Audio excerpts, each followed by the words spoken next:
অবশ্যই। দক্ষিণ ২৪ পরগনার নামখানা বন্দরে মৎস্যজীবী ট্রলারগুলো ইলিশ নিয়ে ফিরেছে। প্রত্যেকটা ইলিশের ওজন প্রায় ৮০০ গ্রাম থেকে ১ কিলো, আর প্রতিটা ট্রলার প্রায় ৩০ থেকে ৫০ ক্যারেট ইলিশ নিয়ে বন্দরে ঢুকেছে। আজ থেকেই খোলা বাজারে ইলিশ মাছ বিক্রি শুরু হবে, আর ইলিশ বাঙালিদের পাতে পৌঁছাবে।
করে নিস।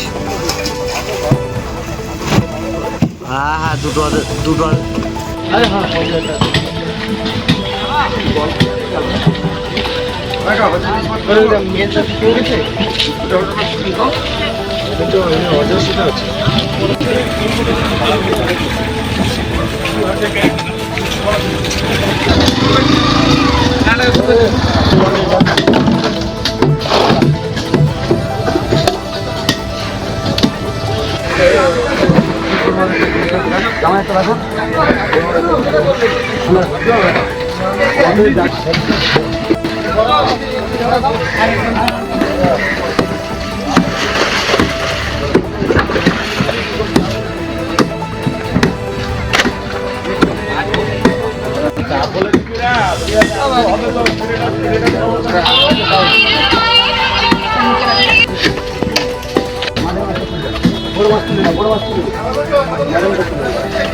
ছাব্বিশ ক্যারেটের মতো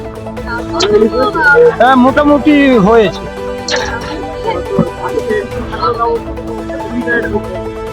প্রাকৃতিক দুর্যোগের মধ্যেই তো ফিশিং করেছি, করলেও মোটামুটি সাকসেসফুল হয়েছে। কিন্তু ট্রলারের যে অবস্থা হয়েছিল, ট্রলারটা মারি পড়ে গেছে। মানে এমন দুর্যোগ আবহাওয়া ছিল, সেটা মানে কাউকে না দেখলে বোঝানো যাবে। হ্যাঁ, মোটামুটি পাওয়া যাবে। হ্যাঁ, মোটামুটি 700 গ্রাম 800 গ্রাম 500 থেকে স্টার্ট। তারপরে আপনার কিলো ওজনেরও মাছ আছে। সকাল থেকে যে কটা ট্রলার এসে ওই 20-25 মন 30 মনে ওই মাছ পেয়েছে। আর একটু ওয়েদারটা নিম্নচাপ আছে বলে ওই জন্য ট্রলারগুলো উঠে আসতে বড় মাছ পেয়েছে। একটু বর্ষা হলে আরও একটু ভালো মাছ উঠবে, মনে হচ্ছে। উঠছে না ওয়েদার খারাপের জন্য। ওয়েদার যদি ভালো